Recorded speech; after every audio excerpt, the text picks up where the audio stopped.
Finally Christopher നോളന്റെ the Odyssey release ആവുകയാണ്. Cinema release ആകുമ്പോൾ തന്നെ ഒരുപാട് നെഗറ്റിവിറ്റീസും അല്ലെങ്കിൽ സിനിമയെക്കുറിച്ച് ഒരുപാട് കോൺട്രവേഴ്സീസ് ഒക്കെ വന്നതാണ്. ഒരുപാട് കാര്യങ്ങളുണ്ട്, അതിലൂടെ ഞാൻ ഡീറ്റെയിൽ ആയിട്ട് പോകുന്നില്ല. സിനിമ റിലീസായി കഴിഞ്ഞിട്ട് ഞാൻ അതിനെക്കുറിച്ച് സംസാരിക്കും. കാരണം ഇപ്പൊ സംസാരിച്ചാൽ ശരിയാവത്തില്ല. ഞാൻ ഒരുപാട് കാണുന്നുണ്ട്, ഡയലോഗ് പറയുന്നത് ശരിയല്ല, കാസ്റ്റ് ചെയ്തിരിക്കുന്നത് ശരിയല്ല, ആ ഒരു ക്യാരക്ടറെ മാറ്റിയത് ശരിയല്ല എന്നൊക്കെ പറഞ്ഞ് ഒരുപാട് ആൾക്കാരാണ് ഓൺലൈനിൽ കിടന്ന് അങ്ങനെ ഇങ്ങനെയൊക്കെ സംസാരിക്കുന്നത്. ഇത് ഫസ്റ്റ് മൂവി ഒന്നും അല്ല ഒഡീസസിന്റെ സ്റ്റോറി പറയുന്നത്. ഒരുപാട് മൂവീസും ഒരുപാട് സീരീസ് ഒക്കെ ഇതിന് മുന്നേ വന്നിട്ടുണ്ട്. അന്നൊന്നും ഇല്ലാത്തൊരു പ്രശ്നമാണ് ക്രിസ്റ്റഫർ നോളൻ ഈ സിനിമ ചെയ്യുമ്പോൾ. അതെന്താന്ന് എനിക്ക് അറിയത്തില്ല. ആൻഡ് ഈ ഒരു മൂവി എന്തുകൊണ്ടാണ് ക്രിസ്റ്റഫർ നോളന്റെ ഫിലിമോഗ്രഫിയിൽ ഏറ്റവും സ്പെഷ്യൽ എന്ന് ചോദിച്ചാൽ, this movies entirely shot on IMAX film cameras. ഇതിനു മുന്നുള്ള മൂവീസ് ഒക്കെ സ്പെഷ്യൽ ആയിട്ടുള്ള സീൻ മാത്രമേ ഷൂട്ട് ചെയ്തിട്ടുള്ളൂ ഐമാക്സിൽ, ബാക്കിയെല്ലാം നോർമൽ ഡിജിറ്റൽ ക്യാമറയിലായിരുന്നു. പക്ഷേ ഈ ഒരു സിനിമയിലോട്ട് വരുമ്പോൾ ഈ entire movie shot on 70mm IMAX film cameras. And ഈ ഒരു മൂവിയുടെ എഡിറ്റിംഗ് ആൻഡ് കളറിംഗ് നോക്കുവാണെങ്കിൽ ഡിജിറ്റൽ ടെക്നിക് അല്ല യൂസ് ചെയ്തിരിക്കുന്നത്. ഈ ഒരു മൂവിയുടെ എഡിറ്റിംഗ് സ്റ്റൈൽ നോക്കുവാണെങ്കിൽ ട്രഡീഷണൽ ഫിലിം എഡിറ്റിംഗ് ആണ്. അതായത് പണ്ടത്തെ പോലെ നമ്മൾ ആ ഒരു ഫിലിംസ് കട്ട് ചെയ്ത് ടാപ്പ് ചെയ്യത്തില്ല, ആ ഒരു എഡിറ്റിംഗ് ടെക്നിക്കാണ്. ആൻഡ് ഈ ഒരു മൂവിയുടെ കളറിംഗിലോട്ട് വരുമ്പോൾ പോലും ഡിജിറ്റൽ കളറിംഗ് അല്ല, ഫോട്ടോ കെമിക്കൽ ടൈമിംഗ് കളറിംഗ് എന്നുള്ള ടെക്നിക്കാണ് യൂസ് ചെയ്തിരിക്കുന്നത്. അതായത് അനലോഗായിട്ട് ഓരോ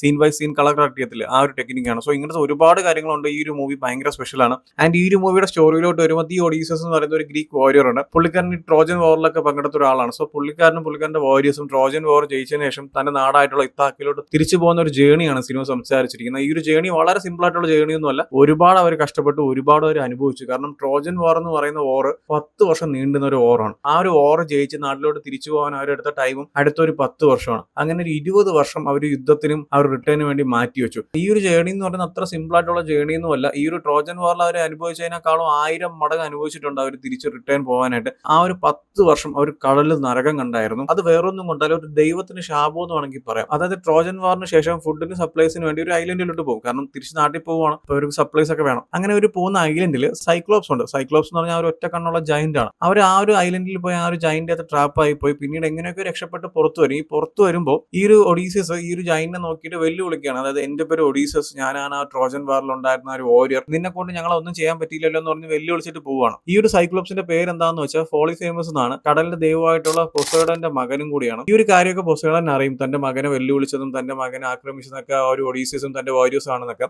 അങ്ങനെ നമ്മുടെ പൊസൈഡൻ ഇവർക്കൊരു ശാപം കൊടുക്കും. ഈ ശാപം എന്താന്ന് വെച്ചാൽ, നീ കടലിൽ കിടന്ന് നരയിക്കും, നീ കരയെത്തും, അതായത് നീ നിന്റെ നാടെത്തും, നിന്റെ നാട്ടിലോട്ട് നീ എത്തും. പക്ഷെ നിന്റെ കൂടെ ഒരു മനുഷ്യനും കാണൂല, നിന്റെ ബോട്ട് കാണത്തില്ല, എല്ലാവരും മരിച്ച് നീ മാത്രം ഗതി കെട്ട് അവസാനം മരിച്ചാൽ മതി എന്നാവുമ്പോൾ നീ നിന്റെ മണ്ണിലോട്ട് എത്തുമെന്ന് ഒരു ശാപം കൊടുക്കും. സോ ഇതിനുശേഷം അവരുടെ ജേണി എങ്ങനെയായിരുന്നു, അല്ലെങ്കിൽ അവരെന്തൊക്കെയാണ് ഫേസ് ചെയ്തത്, എന്തൊക്കെ ഇവന്റ്സിൽ കൂടെയാണ് അവർ ഓവർകം ചെയ്തതെന്നാണ് ഈ സിനിമ സംസാരിച്ചിരിക്കുന്നത്. ഈ ഒരു മൂവിക്ക് ഓൾറെഡി ഒരുപാട് നെഗറ്റീവ്സും ഒരുപാട് കോൺട്രവേഴ്സീസ് ഒക്കെ ഉണ്ടാക്കിയ സിനിമ കൂടിയാണ്. ഈ ഒരു മൂവി ഇതിനൊക്കെയുള്ള ആൻസേഴ്സ് കൊടുക്കും. കാരണം വേറൊന്നും കൊണ്ടല്ല, ഈ ഒരു മൂവി ഡയറക്ട് ചെയ്തിരിക്കുന്ന ക്രിസ്റ്റഫർ നോളനാണ്.